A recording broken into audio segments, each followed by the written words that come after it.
बहुत शुक्रिया चेयरमैन साहब। चेयरमैन साहब, मैं आपको आज दो कहानियाँ अपनी बात शुरू करने से पहले सुनाना चाहूँगा। जी। आज से तकरीबन 20 साल पहले एक दिन मेरा बेटा बीमार हो गया। कई महीने तक उसका बुखार नहीं उतरता था। बहुत परेशान रहे मैं और मेरी बेगम। तो हम एक डॉक्टर के पास गए तो उसने मुझे अंग्रेज़ी में कहा, उसने बो टाई लगा रखी थी कि of all the things that I can tell you today about your child's diagnosis and prognosis, you are lucky that I cannot tell you anything. So let's hope to God that this was one of those pediatric mysteries that would just go away. अल्लाह ने बड़ा करम किया। वो कोई mystery थी, कुछ लोगों ने कावासाकी सिंड्रोम जो है उसको सोचा शायद वो होगा, मगर वो मिस्ट्री चली गई। वो माशाल्लाह जवान हो गया लड़का। लेकिन उस दिन जब मैं अस्पताल से निकला तो मेरी आंखों में आंसू थे और मैं सोच रहा था कि आज वो क्या एक चीज़ है जो मैं कुर्बान करने के लिए तैयार नहीं हूँ अपने बेटे के लिए। और मुझे एहसास हुआ कि दुनिया की कोई ऐसी चीज़ नहीं थी जो मैं कुर्बान करने को तैयार नहीं था, अपनी ज़िंदगी समेत। तो उस दिन पहली मर्तबा मुझे मौत और खौफ से आज़ादी मिली मोहब्बत के ज़रिए। मैं आपको एक और कहानी सुनाता हूँ। आज से कुछ 11 साल पहले, 12 साल पहले एक हादसे में मेरे छोटे बेटे के दोनों पैर जल गए। मैं उस वक्त बड़ी कंसल्टिंग कंपनी जो है उसका मिडिल ईस्ट का दफ्तर स्ट्रैटेजी कंसल्टिंग का हेड कर रहा था। मेरे पास इंश्योरेंस थी हर किस्म की। तो जो बेहतरीन बर्न हॉस्पिटल है, मैं और मेरी बेगम हमने अपने बच्चे को उठाया, 18 महीने का था, हम वहाँ पे ले गए। क्रिसमस की शाम थी। वो जैसे उन्होंने बच्चे की हालत देखी, ऐसे लगा कि कुछ पता नहीं क्या हो गया है, कोई सायरन चल गया है। वो तमाम doctor, burn surgeons, plastic surgeons वगैरह वगैरह वो सब आ गए। तो जब मेरा बेटा सेटल हो गया वो सर्जिकल एरिया में, तो मैं नीचे गया अपनी इंश्योरेंस के कार्ड लेकर उसकी रजिस्ट्रेशन करवाने। तो मैंने फॉर्म पुर किया और मैंने वो बढ़ा दिया वो जो रिसेप्शनिस्ट थे उनकी तरफ, और साथ में अपने कार्ड्स भी बढ़ा दिए। तो उस लड़की ने फॉर्म तो मेरा ले लिया और कार्ड्स मेरे एक हाथ से वापस कर दिए। और उसने मुझे कहा कि we here believe that no value can be put on the life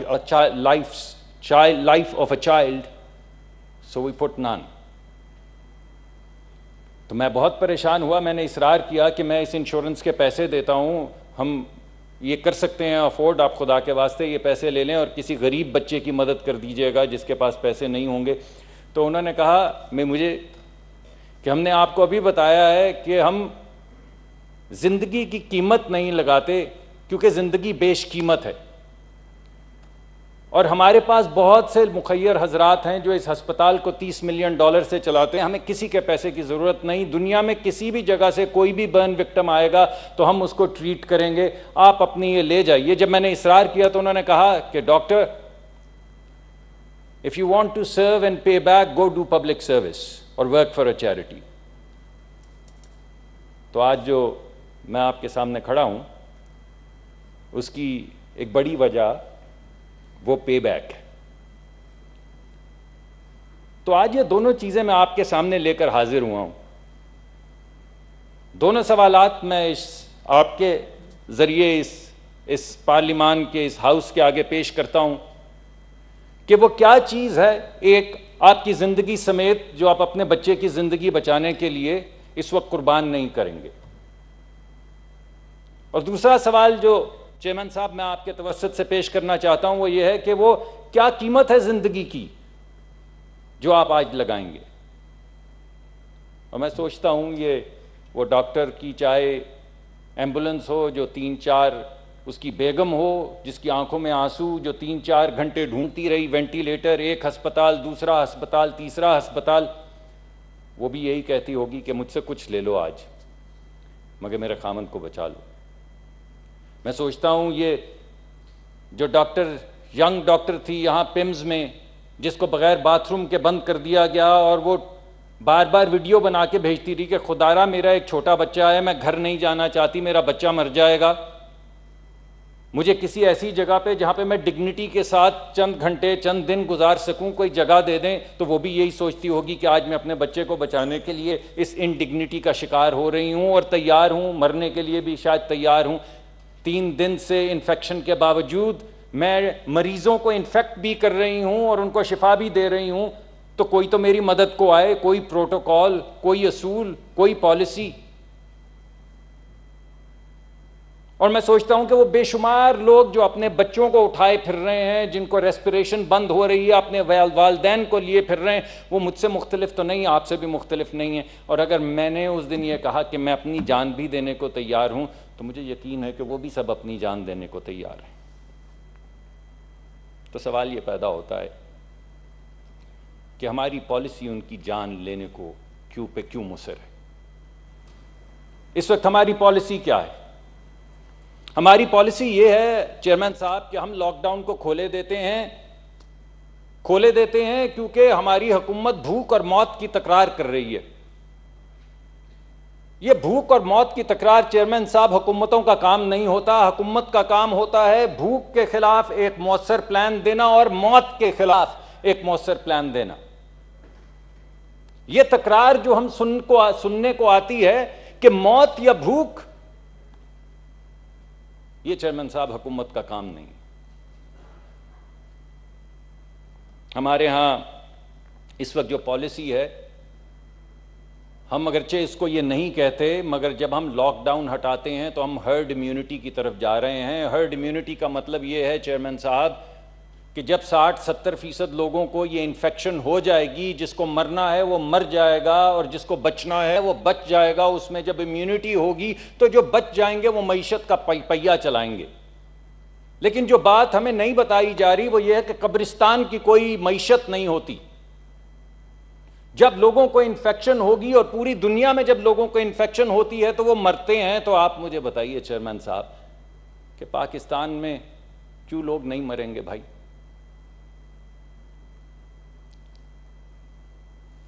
तो मैं ये चाहता हूं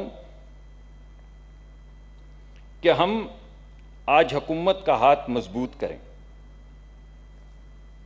मैं ये समझता हूं कि ये बहुत मुश्किल वक्त है और जिस चीज़ को हम यकजहती कह रहे हैं उसकी बहुत ज़्यादा ज़रूरत है। हमारे यहाँ चेयरमैन साहब हर 7 से 10 दिन में अमवात जो हैं वो दुगनी हो रही हैं हुकूमत के आदाद व शुमार के मुताबिक। आज 700 के करीब होने को हैं, इसका मतलब है 7-10 दिन में 1400 हो जाएंगी। इसका मतलब है 7-10 दिन में 2800 हो जाएंगी। इसका मतलब है कि 7-8 दिन में 5000 से ज़्यादा हो जाएंगी हर 5-7-10 दिन के बाद। और मैं सवाल इस ईवान से ये पूछता हूँ कि वो क्या नंबर है मौत का, जिसमें से हर बच्चा मेरा आपका बच्चा है, हर बुज़ुर्ग मेरे आपके माँ और बाप हैं, मेरी 75 साला वालदा हैं जिनको बड़ी मुश्किल से हमने एक कमरे में रखा हुआ है क्योंकि वो हाइपरटेंसिव हैं, वो डायबिटिक हैं, उनको कोरोनरी आर्टरी डिजीज़ है। उनके लिए तो ये वायरस मौत का पैगाम है। और हम सबके बुज़ुर्ग हैं, अल्लाह सबको सलामत रखे, सबको सलामत रखे। हमें, हमारे बुज़ुर्गों को, हमारे दोस्तों के बुज़ुर्गों को, हमारे सियासी मुखालफीन के बुज़ुर्गों को। लेकिन बुजुर्गों के अंदर मौत की शरह 10 से 20% के करीब है। यह बात ठीक है कि हमारा एक यंग मुल्क है जहां पे 85% के करीब लोग 50 साल से कम उम्र हैं, इस वजह से मौत की शरह थोड़ी कम होगी उनमें। लेकिन जो बुजुर्ग हैं, 3-3.5 करोड़ बुजुर्ग जो हैं, उनमें मौत की वो नहीं होगी, मौत की शरह वो नहीं होगी जो हमारे यंगर पॉपुलेशन में है। तो क्या वो 3-3.5 करोड़ लोग जो बुजुर्ग हैं, जिनमें 10 से 20% अमवात की शरह होगी, क्या ये हमारे लिए एक्सेप्टेबल है? तो चेयरमैन साहब, यकजहती इस वक्त ये है कि हम इस हुकूमत की पॉलिसी को अपोज करें। यह है यकजहती। यकजहती यह है कि इस वक्त आज इस फोरम पे और हर फोरम पे जहां पे हमारा काम है कानून बनाना, आइन बनाना, असूल बनाना, पॉलिसी को बेहतर बनाना, तो इस तहरीक में कि आप हुकूमत के हाथ मजबूत करना चाहते हैं, इस तहरीक में कि हम हुकूमत की पॉलिसी को बेहतर करना चाहते हैं, हमें हुकूमत को मुअद्दबाना हम चाहते हैं कि तजावीज़ पेश करें।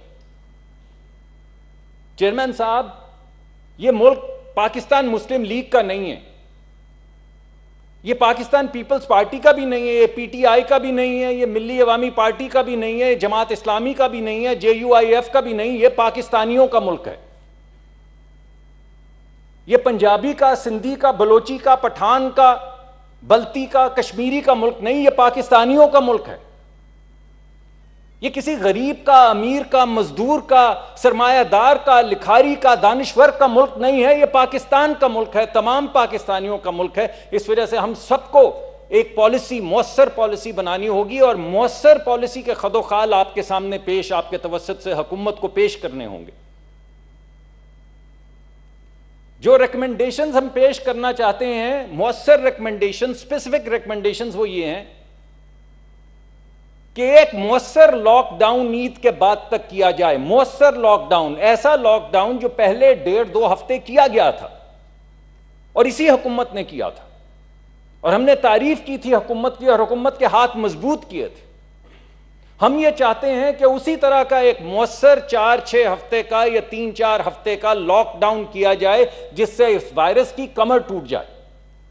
पूरी दुनिया में चेयरमैन साहब किसी भी जगह पे 6 से 8 हफ्ते के लॉकडाउन के बाद इस वायरस की कमर टूट गई है, उसकी शरह गिर गई है, फिर उन्होंने लॉकडाउन नरम करने शुरू किए, चाहे वो इटली हो, स्पेन हो, फ्रांस हो, बरतानिया हो, कोई दुनिया का मुल्क हो, चीन हो, सिंगापुर हो, जिन ममालिक की एग्जाम्पल्स आपने दिए, हर जगह पे वायरस की पहले कमर तोड़ी गई है और फिर लॉकडाउन नरम किया गया है। यह कैसे हो सकता है कि जब हमने मौसर लॉकडाउन किया तो 1 शख्स मर रहा था, जब खोला तो 30 मर रहे थे? यह कैसे हो सकता है कि जिस दिन हमने लॉकडाउन मौसर किया उस दिन सिर्फ 20 अशखास की तशखीस रोज हो रही थी और जिस दिन खोला उस दिन 700 से लेकर अब 1400-1500 हो गए हैं? यह कैसे हो सकता है, यह बताइए मुझे। तो एक मौसर लॉकडाउन की हमें जरूरत है, तजवीज नंबर 1।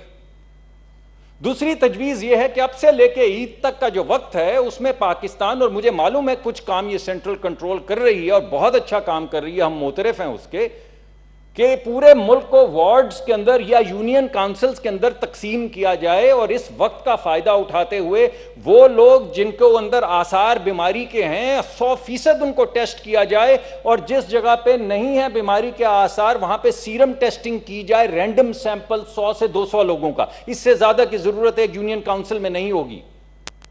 और वहां के लोकल डॉक्टरों से लिया जाए सिम्टोमेटिक इनपुट कि क्या क्या, किस किस्म के सिम्टम्स इस यूनियन काउंसिल में आ रहे हैं, और इन 3 बुनियादों पे 100% वो लोग जो सिम्टोमेटिक हैं उनके टेस्ट, रैंडम सैंपल 100 से 200 लोगों के वो जो सिम्टोमेटिक नहीं हैं, और डॉक्टरों की इनपुट की बुनियाद पे पूरे पाकिस्तान को रेड, येलो और ग्रीन जोन्स में तकसीम कर दिया जाए। और ये जो आप मौसर लॉकडाउन करेंगे इससे ग्रीन जोन्स जो हैं वो 70% तक हो जाएंगे, वायरस की कमर टूट जाएगी। तो जो ग्रीन जोन्स हैं उनमें फुल इकोनॉमिक एक्टिविटी कर दें आप ईद के बाद जी। जो येलो हैं वहां पे नर्म लॉकडाउन करें और जो रेड जोन्स हैं उनको क्वारंटीन करें, वो थोड़े रह जाएंगे। उन क्वारंटीन्ड एरिया में जो गरीब लोग हैं आप अपने तमाम पैसे, भूख और मुफलिसी का इलाज उन रेड एरियाज पे फोकस करें और वहां पे खाना पहुंचाएं और वहां पे पैसे पहुंचाएं। तो सवाल उठता है पैसे कहां से आएंगे? अभी हमें $1.4 बिलियन दिए हैं IMF ने सिर्फ कोरोना के लिए, ये 230 अरब रुपए बनते हैं।